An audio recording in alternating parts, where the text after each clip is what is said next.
Hello, Michelle, and welcome to the DYK podcast. Oh, thank you for having me. Yeah, it's really a privilege to have you on the show. I've been looking forward to this conversation. And I just want to say at the outset that when I look at your resume, I just have a wow reaction. How can one person have accomplished so much in their career in different arenas? And you're an attorney, and you began your legal career as a public defender in Washington, D.C. It's a very challenging job in a very challenging environment. And then you went into private practice and worked with two large and prestigious law firms. And through that work as a trial lawyer, you developed a reputation as one of the very best trial lawyers in the country. Then you transition and make a really interesting transition in 2014, and a historic transition to your role as the executive director of the National Basketball Players Association. And in that role, you really had to deal with the basic labor framework and basic labor issues between the athletes and the owners. And as you're aware, there's been a lot of discussion in the college sports space now about labor issues, particularly with Power Five football, men's basketball, and women's basketball. And what I want to do is just tap into your expertise and maybe have you demystify for our listeners and viewers, hopefully many of whom will be athletes, college athletes, some of these basic labor issues, and just walk them through what collective bargaining is. And then we'll talk a little bit later about how that might be relevant in the college space. Okay. Well, collective bargaining is exactly what the name implies. Employees of a particular industry, of a particular company, rather than deal one-on-one in negotiating compensation or terms of employment with their employer, and certain entities, the employees unite, and that union negotiates the terms and conditions of employment on behalf of the entire employee population. It's called a union. And it's not a brand new concept in this country, but it's relatively new in that, many, many, many years ago, certainly at the time that we started being the United States of America, there were no unions.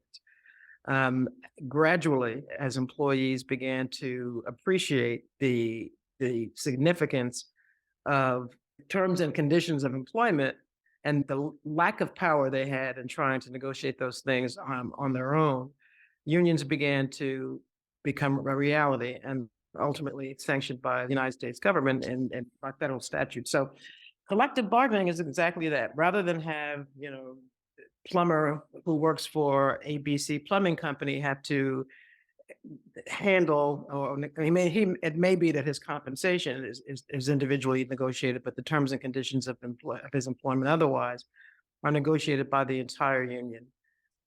It's somewhat new in our country, but it's even newer in sports, in that when professional sports associations began to develop, individual athletes were, again, on their own in negotiating their compensation packages and vacation, sick leave, all of those things that we all know and take for granted had to be negotiated one-on-one. And the athletes ultimately, again, appreciated the power of being able to do that collectively. And hence just about every single players association, every single professional sports league, their members, the athletes are now represented by player associations or unions. Right. So that's essentially what it is. It's a way for an employee to be able to rely on the strength of his or her colleagues in negotiating these things, as opposed to having to go one-on-one with the employer. Right. And you spoke in terms of power and empowerment, and the collective bargaining that the NBA does and the other professional leagues runs through the National Labor Relations Act, which is a federal law that is designed to facilitate collective bargaining, but it also reflects some underlying democratic values. And could you speak to the importance of those values, like freedom of association, freedom of speech, freedom of contract, and those things that are really quintessentially American values? But I think in a lot of areas of the country, I'm in the South. I grew up in North Carolina, And union's a bad word, and it's become a bad word in the discussions about college athletes as employees, and the possibility of some type of organization, whether it's formal collective bargaining or something out less than that. Could you speak at the values level to what the purpose of the NLRA is? The NLRA was designed, and its purpose is to allow for employees first to even talk about organizing, right? I mean, we all enjoy some limitations, but we all enjoy the right to free speech and to be able to share and voice our opinions about matters, which should include the right to criticize or complain or question the behavior of one's employer. We all enjoy the right of association, freedom of association. We have the right to engage in discussion and be in the company of people, and join others in every aspect of our lives. Again, there's the limitations on all of these rights, but they are rights that we otherwise enjoy pretty freely. The NLRA was designed, I mentioned those two, but it was designed to allow for employees to opine out loud, right, Mm-hmm. about Right. whether or not they would like to associate, and in fact, give them the right to associate. In other words, an employer, and most employers, though there's some exceptions, most employers don't want their employees to organize because, frankly, they appreciate the strength in numbers, right? Right. So most employers, if they had their way, would punish, if not completely, it's otherwise discourage employees from even talking out loud to each other about organizing, and in fact, organize. If they had their way, and if the NLRA didn't prohibit it, they would prohibit employees from organizing or even talking about it, for example. So, it was critical and is critical for the NLRA to continue to protect those rights because, everyone has to make a living and people are afraid to be punished if they are otherwise inclined to want to organize. Now, employees can freely talk about and freely, well, with some exceptions, and we'll talk about one of those exceptions being college athletes. Right. They are allowed to do that without fear of any punitive measures being taken against them. It's critical. I mean, unions meet, unions grow, unions collect money, unions lobby. None of those things could happen if there was not Right. for the protections of the NL. Yeah, and to this point of, unionization and collective bargaining having a bad reputation in the college sports environment, Section 1 of the NLRA talks about collective bargaining in terms of labor peace, labor harmony, and that's the ultimate goal. And it requires people to acknowledge that each party has different interests, but it provides a vehicle for people to sit down and create a win-win situation to the extent that's possible. Could you talk in your experience as the executive director of the NBPA of how that process as a practical matter works and the importance of the values underlying that? I've listened to a couple of podcast interviews that you've done, and you've spoken in terms of the importance of trust and the importance of leadership and the importance of having a line of communication with the people at the table. It's an integrity-based line of communications. Could you speak a little bit about how that worked at the MBA, and that can be the framework for a discussion of how that might work in college sports, if it's possible? Sure. Well, the NBA, it's a sport, but it's a business, right? And so one of Right. the things that we have to continue to keep in mind is it is a business, and the United States business means growing revenue, right? Making money, right?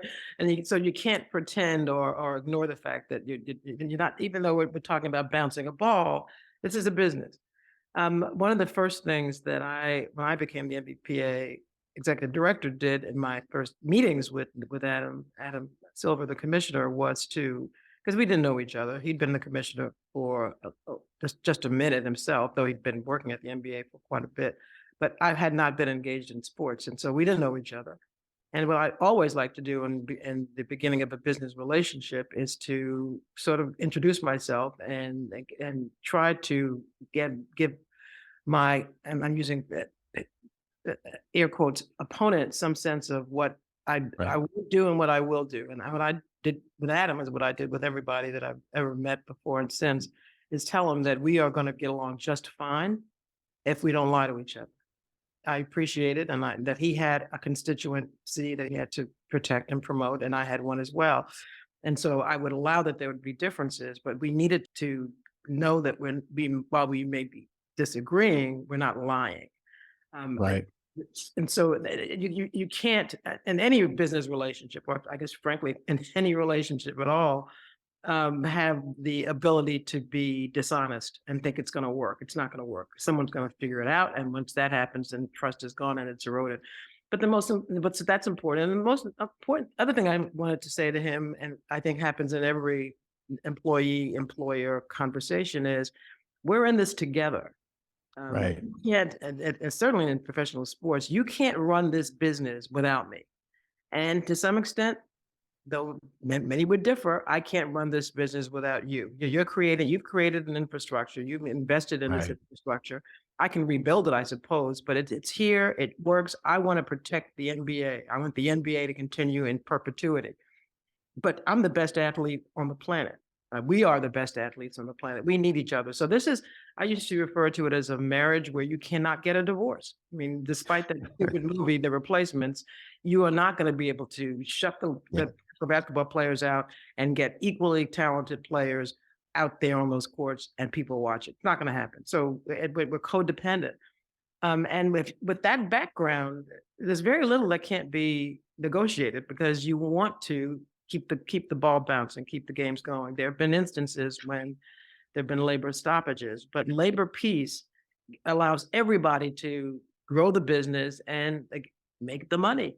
It's just that simple. So with that, I didn't find CBA negotiations, I thought it was interesting. I thought it was fun. There were some challenges, but I didn't find it to be insurmountable. And I always knew we'd get a deal because we needed a deal.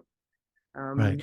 And so in those discussions, was there equal bargaining power? I mean, was there a perception among the participants they felt like they had a meaningful seat at the table and they had some leverage to negotiate, and that there was some semblance of quality in the bargaining strength, or is that a myth?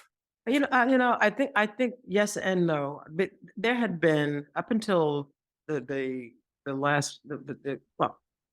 agreement I negotiated was negotiated without a lockout, meaning there had been prior CBA negotiations where the parties were not able to agree, and the collective bargaining agreement either expired, or one side or another opted out, consistent with the terms of the agreement, and there were lockouts, which meant that the season didn't begin and the players didn't get paid.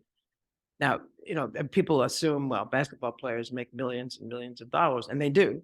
And so what if you can't get paid for a couple of months? You have tens of millions of dollars ported away. That's the myth. It's not true. So for some of the players, being locked out, it would be a significant financial hardship. And the NBA knows that. Having said that, the players had gotten richer over the years, but 10, 15, 20 years ago, being locked out may have really just been catastrophic for a majority of the players. We now prepare our players for the potential for a lockout. So when I first got the job, I had about 18 months before CBA was going to expire.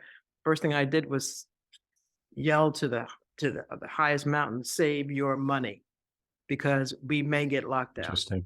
Yeah. And then we took some other precautions. But at the end of the day, the league, I didn't know if the league felt that, well, whenever we lock them out, we get our way. So we can always lock them out, therefore thinking they had more leverage. They may or may not have been of that view, but I couldn't go in with that monkey on my back. Well, I've got to be cool because they've got more leverage because they can lock my guys out. I at least walked into those rooms under the call it wishful thinking, belief that we had equal leverage, because if I can't make it money, neither can you. Mind you, the league was doing continues to do very well, but it was doing very well and they were going to lose tens of millions of dollars if they locked us out. So in my view, I kind of thought we were on an even playing field, but others would vehemently disagree and tell me I'm on drugs because these billionaires can certainly outlast the players, and there's some truth to that. Because and that's within the framework of protectable rights under the NLRA, and the athletes in college don't have that. Right. So the bargaining power issue is a real problem there. Would it be fair to characterize the collective bargaining agreement really as kind of governed by contract principles? Ultimately, you're striking a deal that leads to a contract. That's correct. Right. That's correct. And I think that's so important because you get the non-statutory antitrust exemption if you complete your collective bargaining and you have a CBA. And that reflects this notion that the parties have sat down and negotiated the terms, and they can't then really complain about behavior outside of that because they had the right to negotiate. Is that a fair characterization? That is absolutely accurate. Yes. Yeah. And you know this as a lawyer, in every contract, there's an implied covenant of good faith and fair dealing that kind of keeps the discussions within the guardrails of transactional trust, at least, not necessarily interpersonal trust, but transactional trust. And we don't have any of that in college sports. I'm wondering, have you spent some time looking at the college sports model and looking at maybe how the professional sports model could inform developing a relationship between the laborers and the institutional interests in college sports that can give some of the protections that are available in professional sports? Yes, and yes. One of the things, I didn't go to a school that had a huge athletic program. I went to a school that had college. I had a basketball team, a football team, but no one watched because. Right. And so it took me a minute to figure out that there was a real difference between college athletes at these big schools and their lives. As a student, when I was a student, I did have a part-time job, but I spent most of my time studying because that's what students are supposed to do.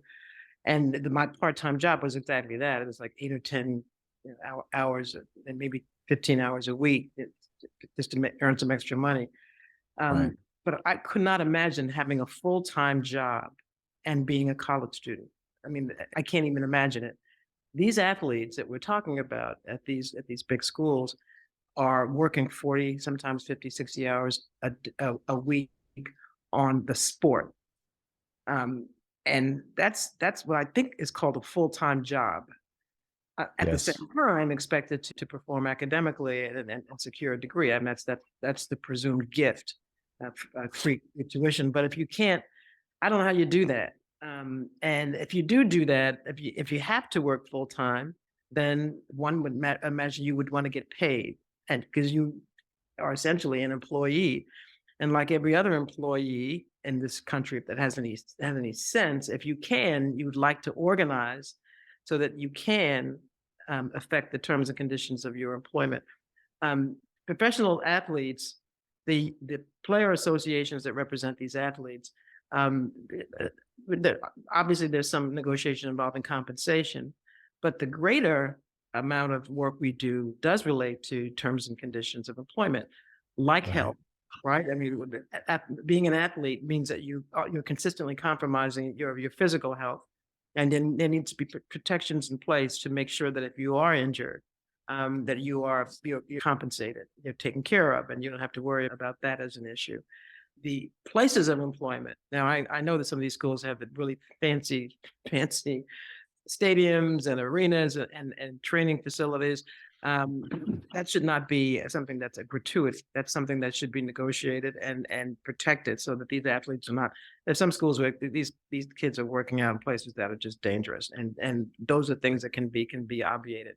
The amount of time that you have to engage in your work, sleep. I mean, we negotiate when the number of games that an athlete has to play in any given time frame, because that can compromise health. It's food. I mean, we negotiate the meals that have to be provided. Right. I mean, there's the CBA that currently exists for the NBPA and the NBA is 400 pages. I mean, that's not talking about money. It's very little of it is talking about money. Sick days, days off. I mean, I can go on and on. And so all of those inform what can happen for college athletes, because they, as a practical matter, they are, if not by law, they are in fact employees of these universities and should be given the same rights and privileges as employees in any industry. Yeah, you just raised so many important points. And I'll start with the last point. This notion of employee status, because you have to have that status to engage in collective bargaining under the NLRA. And, we had the Northwestern football case in 2014 where college athletes crossed that threshold at the administrative level and there was an administrative determination after fact finding that the Northwestern football players were indeed employees. The NCAA has drawn a hard line in the sand. They're now seeking protective federal legislation that would make it impossible for athletes to be employees as a matter of federal law without any discussion in these congressional hearings about what these athletes actually do. And then the other thing that you raised that I think is so important, I want to maybe speak a little bit more to this, is that the NCAA and Power Five have created this narrative that in discussions about collective bargaining or collective bargaining light or whatever it might look like, it's all about the money. It's only about the money. And the non-economic issues are so important. And I know you were the executive director during COVID, and you had to deal with some substantial non-economic issues. I mean, there are obviously some important economic consequences, but you were dealing with some really important non-economic issues. Could you speak to the importance of that and how those are negotiated at the professional level? I think COVID was probably the most stark example of the importance of a union. It was, as you'll recall, it took a minute for us to get a vaccine, but Right. the world stopped prior to the availability of a vaccine. So when we stopped playing, it was March of 2020, I guess. Right. The question became, can we resume? Now, the economic reality was if the games are not played, no one's getting paid. Nobody. The teams aren't making any money. The arenas are shut down, so we can't even play if we wanted to. No one is going to get paid, and that was a given. And my players didn't have to call me, though they did, to know that that was going to be the case. There's no way these teams are going to pay tens of millions, hundreds of millions of dollars if they couldn't profit. And so the question was, can we do it? The money issue was a given. The question was how we could do it in a way that was safe for our players and, frankly, that they're still the staffs. I spent more time during that period understanding or trying to understand that the science behind vaccines and COVID and diseases. It was frightening because I don't know anything about any of these things, and we spent a lot of time with people helping us understand it. But the negotiations, because the bottom line was going to be, we didn't care about the bottom line. If we can't keep these men safe, we're not playing. Right. Right. And so that I don't know how much sleep I got during that period of time, but we were negotiating every single minute that the players were going to be in this so-called bubble, right? First, we come up with this ridiculous concept of a bubble. And then we negotiated every single minute of that player's presence in that bubble and what he would be required to do, what he would not be required to do, what he would be allowed to do, what he would not be allowed to do. And very little of that had anything to do with money. It was all about health and safety, health and safety, health and safety. It was CBA was a walk in the park compared to the negotiations we had to do in COVID. And it just demonstrates again that there's so much more that has to be taken into consideration when you deal with the lives of athletes, separate and apart from money. Even I talked about food in the bubble. I hear about college athletes having days when they don't have anything to eat. Right. It defies morality that anybody who is making any school that's making the kind of money that some of these schools would make, that any of their athletes would be hungry. But in the bubble, we negotiated, the kind of bread that would be available. I mean, the number of meals, of course, but the quality of the food had to be negotiated, because we understand that when you're putting your body through that kind of stress, there needs to be some compensation for that. And so, if people reduce the discussion about college athletes as union potential employees to one of money, then they miss the point. There's so much more involved in the life of the professional or college athlete that has to be taken into consideration and would be the subject of negotiation, separate and apart from money. The money is frankly the easy part. You got a pie, you decide how you want to divide it, and then you divide it. It's everything else that comes with challenges.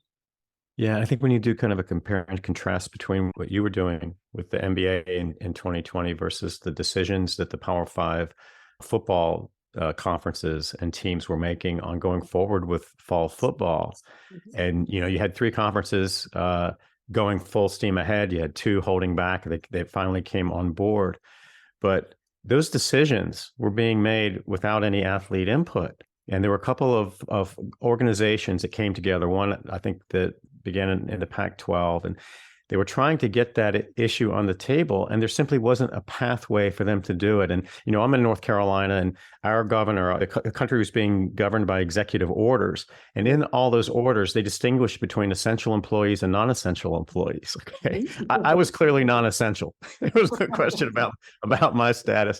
My wife, who was a physician, was essential. But under that executive order, the football players at all the Power 5 schools in North Carolina were essential employees, and they were going to campuses that were shut down. And that drove me crazy.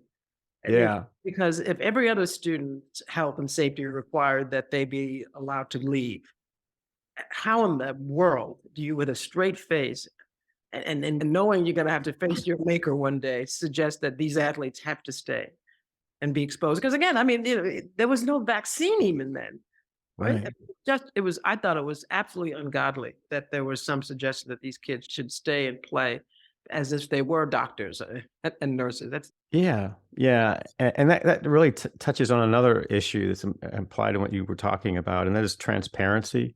And, during the fall football discussions, the Big Ten Conference, for example, the university presidents, and there's only one private school in the Big Ten at the time. You had, these big flagship state universities that took their conversations about whether to go forward with fall football into the Big Ten Conference portal, where they wouldn't be subject to public records requests. So it's not just that the athletes didn't have a seat at the table. These discussions were conducted in a way that made it almost impossible to know what they were talking about and what factors they were considering. In the collective bargaining scenario with the NBA, and in those decisions during 2020, how important was transparency in those negotiations? Well, let me start off by saying that in addition to having ongoing conversations with the league, we were having ongoing conversations with our players because Okay. at the end of the day, if they were going to go in that bubble, they were going to go in that bubble, and we needed Right. to have them understand what we were doing, what the proposals were, what the potential consequences were. So we have 30 teams. I think at that point, we decided we were going to have only 22 of the teams go in, because there were some teams that are already pretty much statistically eliminated from being playoff contenders. And we had a meeting, a Zoom, everything was Zoom, and that made it easier, at least every other day with every team, so that they would know the status of the negotiations and weigh in. I mean, there were things players who helped me understand about, their day-to-day that were critical and that I didn't know about, and their tolerance level. I mean, the biggest issue, for example, was whether family could come, and that was huge because it meant being separated from the world and separated from your family. So everything was the transparency. Certainly, with my players, was a given. And then one of the things that I did not want to do, I don't like negotiating in public. I think people tend to want to, what's the word I'm looking for? It'll come later, but the media was very interested in what we were doing because they were, and so to the extent we could agree on allowing some information to slip into the media, we did. So because we wanted people to know, I thought it was especially important that that people understood that these players were not obligated to do anything, that our concern was health and safety, and that these guys were not going to expose themselves or expose their communities when they came back to any health challenges because of money. And so, while I normally decline media requests because I just do, we were trying to be a little bit more forthcoming so that the world would know what we were doing. And a lot of our players are role models for all kinds of people, and we wanted to make sure that the thoughtfulness that we were engaged in trying to address the COVID problem was something that we could maybe encourage other people to do as well in other industries. So it was, we weren't hiding anything. I mean, there was nothing to hide. And so we weren't hiding anything. And we, again, it was a public health crisis. And we thought that what we were doing wasn't necessarily shared with the public. And so we did. Yeah. Another issue there with the difference between the professional setting and the athlete setting is that there was talk about an opt-out option for the college athletes, but the power dynamic is much different. The fear of retaliation is real, and the athletes don't have any formal structure to raise those issues. In fact, they're discouraged from raising those issues. And how important was that in the negotiations of COVID and allowing players to make that decision without fear of reprisal? There was no fear of reprisal. I mean, look, smart people that know they can't get the rules in place. I mean, the NLRA was what protects me. I mean, what protects our Right. play. There was, for example, we had players who were very vocal about not going into the bubble and accusing the NBA of being, dollar driven. And not a single hair on a single player's body was touched and as a consequence of those comments, because they can't be, because we have the right.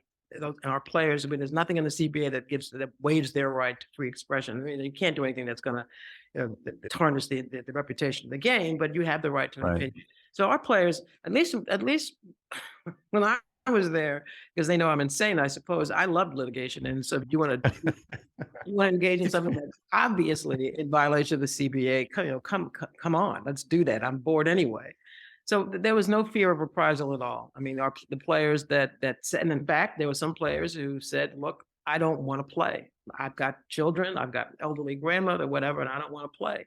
And we protected their right not to play and not have any consequence. Now, if they didn't play, they didn't get paid, but that's fine. They were prepared to make that sacrifice, but they were not going to otherwise be punished because they didn't play, and the team went to the bubble.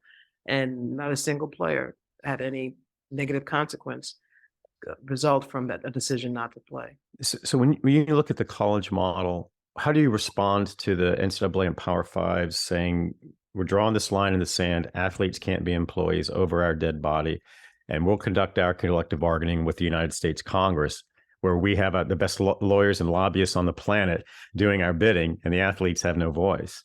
Well, I think, like I said, I don't blame them for trying. That's what you do, right? I hope in response, they get the response that everybody else gets to this do nothing Congress, and that is nothing gets done. Right. But I one of the things I think they appreciate is that the public sentiment is not with them on this. And again, I haven't looked at anything recently, but the last I looked, people were saying, perhaps for the first time, yeah, why can't they get paid something? Right? I mean, the unions are presumably in disfavor because people are afraid of losing their jobs. And so there was a time when I think the population agreed that unions were great and we should have as many as we can. But because the country is not unionized, there's always the ability of some employer to, under the table or otherwise, discourage the conversation. But once the union happens, it's there to stay, right? I mean, there are very few unions that have been decertified permanently. I actually think public sentiment is not going to be with the NCAA and the Power Five in this regard. I think that there are, and I'm not a union leader any longer, but if I was still a union leader, I would be one of the union leaders that I know is prepared to weigh in support of organizing by college athletes. I think there are enough senators, and maybe not as many House members, but enough senators that are sympathetic to the notion of students being able to organize, that there would be a formidable pushback against what the NCAA is trying to do. And they've got a lot of money and they've got great lobbyists and they got all that, but you've got states and governors who have, and I use California as my favorite example, who get it and see no reason in the world why these kids cannot be fairly compensated. And you've got a Supreme Court that is frightening in many ways. But I think given the sort of path that the court has taken, there's every reason to be encouraged by an ability to again push back on any federal legislation that is passed. They'll certainly be challenged if they get it passed. And I think potentially successfully.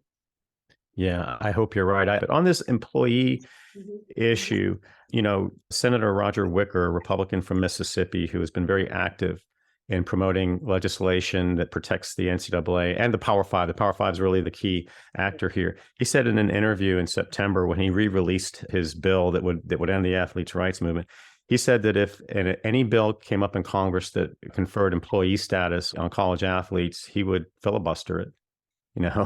these people are motivated. Um, and I guess, when you look at the power dynamics and the power imbalance, um, do you think that formal rights under the NLRA are going to be necessary for college athletes to protect their interests? Do you think there's some other pathway short of collective bargaining and outside of the NLRA where athletes could get the protections that they need? No, well, I don't. I'd like to know if others think so, but I don't know of any existing structure that could replicate the protections of the NLRA. I mean, I suppose the students could, on their own, refuse to play. Uh, they used to call it a strike. Very little of that goes on these days anymore. Right. Um, and just mimic what a union would do, despite the fact that they're not employees. I mean, there's that always that tactic, which is what used to happen before the NLRA happened. I just don't know that there's any existing organization of athletes that would allow for that to even be a realistic possibility. I know that there are one or two floating around, and are mimicking player associations, but I don't know how much buy-in they get from the actual athletes. So as much as I regret hearing that Congress is, or at least this one in Mississippi is prepared to stop any federal legislation that would confer employee status among athletes, I do think that's probably the way to go, if not through the courts. And I know everyone's afraid of the Supreme Court right now, and I am too. They are spooky. But in this country, there are two ways to gain rights. The three, I guess. One is by organizing, um, and demonstrating and all that. Two is through the courts, and the other is Congress, or executive order. I mean, I don't know if the president can do something, but that's a notion. I think that the struggle to unionize, which was long fought, is one that's going to have to be fought by athletes. My problem Yes. with the organizing is, these guys are only there for 2, 3, 4 years, and then they no longer have an interest. If you're a plumber, then you're going to be a plumber, right? That's how you're going to make your living, and so you're committed to it. But some of these kids don't really view their lives in college as being more than just one point in the journey, and so the commitment to the struggle is non-existent, or at least temporary, and that's too. That's such an important point. I wanted to ask you about that. In the labor pool in the NBA, how many roster spots are there? Like 430-ish? 450. 450. That's a tiny number, and there are a bunch of really good, talented players. I think people don't understand how difficult it is to get a spot on an NBA roster. And I think that a lot of the roster volatility is invisible to people who aren't really paying close attention to the game.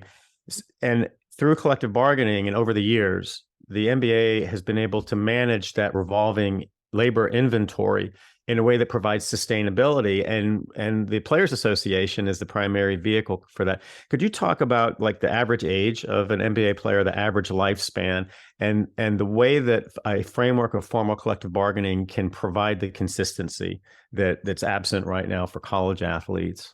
Yeah, the average stay, people are surprised to hear this because you look at LeBron and you hear 14, 15, 16 years. The average stay for an NBA player is less than 4 years. It's like Yeah. years. They don't believe that when they come in, that they're only going to be there. Of course They're not. going to be there forever. But as it turns out, it's a very competitive environment, and you have chance really to have one bad season. You may have a contract that will guarantee you payment, but if you're not getting any minutes, then your career is going to come to a resounding end after about the first contract is over. The average age, I mean, we call our veterans OGs, and they're 30, right? So the average age is probably 24, 25, because you get there typically. Most of our guys get there after only 1 year or 2 years in college, and very few of our guys that do the full 4 years in college. Right. So they're very young, and superstars typically come in after 1 year of college. The one and done rule remains the case, so they're really young. And one of the things that we do as a PA is try to protect our vets, because as they Right. age, the quality of their play diminishes. And so, the union is, I'm not talking out of school too much, but we spend a lot of time making it difficult for owners to have a continuous group of young people come in because they're cheaper, right? And presumably they've got more longevity. You got a guy that's 27 years old and he's about to negotiate a contract. They'd prefer a one-year contract. We have mechanisms in place to make sure that that contract is longer than that and it's guaranteed. Right. Because it's such a competitive environment, your performance is your best bet in terms of being able to stay, but you're likely not going to stay more than 4 years. And we tell guys coming in, they don't believe us. We tell them, and therefore we want to maximize their ability to generate revenue, make money, and their health as much as we can, because there's a never-ending revolving door. There are some phenomenally talented players as we speak, not under contract right now because they're younger, stronger, more talented kids that have become available. Yeah, I think I may have told you when we first spoke a while back, but I played basketball at Duke in the early '80s, and I know you're no Duke fan. I listened to your interview with Jay Williams, and I loved it because he right from the very beginning, Jay just said, "Let's get this Duke hate thing out of the way." we'll put that to the side, but I think that there is a misconception that the resistance to the elimination of one and done, I think it's more consequential than they want to acknowledge, because those one and done players have been very good for college basketball. Zion Williamson, for example, and of course they made one and done the boogeyman in the review of college basketball and the Commission on College Basketball. But it's the players in the league. They want to protect their roster spots, and I think if people understood how competitive those roster spots were, they would understand why that one and done, which seems like a small thing, is a really big thing when you only have 450 roster spots. Yeah, and it's because my own individual view is that there should be no impediment to being able to get a job where you want to. Right? I mean, right. The notion that after graduating from law school that I'd have to wait a year before I could practice law. I mean, are you kidding me? Right? I'm ready. I'm there. Right. Having said that, as a union leader, I have a collective and the differing interests, but those guys who want to come into the union, they're not members of my union, so their interests are secondary to the existing members of the union. So if you want to go from 15 to 20 roster spots, then we can talk about one and done being eliminated. But as long as we're talking about a consistent 450. I've got to protect the members that are members. And I agree, it's not fair. It makes no sense, but it is what it is. Right. And didn't the NBA just finished their latest round of collective bargaining? And my understanding is that they kind of tabled the one and done issue, or was that addressed in the CBA? Yeah, again, I'm no longer there, but they did just complete their CBA, subject to ratification, but they did not agree to eliminate the one. So I want to transition into, what college athletes can do. And, we have some of the same dynamics in terms of the age and the average length of stay, right? You have, college athletes that are in their early 20s, late teens, early 20s, not that dissimilar from the NBA demographic. Right. But it presents challenges from a sustainability standpoint because they don't have that infrastructure where you can have, sustainability guardrails and have players of different eras and ages. And, so you have some stability. If the NCAA and Power Five are successful in kind of preventing athletes, the Power Five, football, men's basketball, women's basketball players, from being employees, do you think there's a role for the NBA or the NFL to offer some public support to athletes who feel like they may have no choice but to withhold their labor? I don't know if the leagues would feel in any way compelled to be of assistance. I think they would. I think the PAs, NFL PA, the NBPA would be sympathetic and could, in some regards, in some ways, I can imagine, try to engage the leagues to as well be supportive of these players, because certainly the top players in those schools are going to end up ultimately in our league. Which is why I think we pay attention to what's going on at the college level. One of the reasons that some people are opposed to elimination of the one and done rules, because there's an appreciation for the training that these kids get at the college level. So the people are, this is, you're talking about our future. And therefore there is some legitimate interest in wanting to protect those athletes, and maybe for selfish reasons want to make sure that they're getting, quality care, being treated fairly, conditioning good. But I'd never had a conversation with the league about what we could do to jointly to assist these players. And perhaps my bad. I've had those conversations with my counterparties at the other PAs about what we could do, and we have. And we've done amicus. We've done some lobbying as well. We tested commission. So the PAs have been active, but you mentioned the leagues. I'm not aware of them having done anything except to support the universities and the NCAA. Yeah, I should have been more specific. I apologize. I really was thinking about the players' associations. Yeah, I think we, because we're all of us, with the exception of baseball, but the D and I were both lawyers, and so we were both very much engaged in, the courts and the work being done in the courts, and we're pretty optimistic about the work that's being done in the courts, and some of the, again, I always refer to California, but if this thing is percolating the way you've described, and again, my bad, I haven't been watching any of the hearings in Congress and Senate, then I think there is now going to be a more active role that the PAs can take, you should take, in helping to at least counterbalance the NCAA is doing.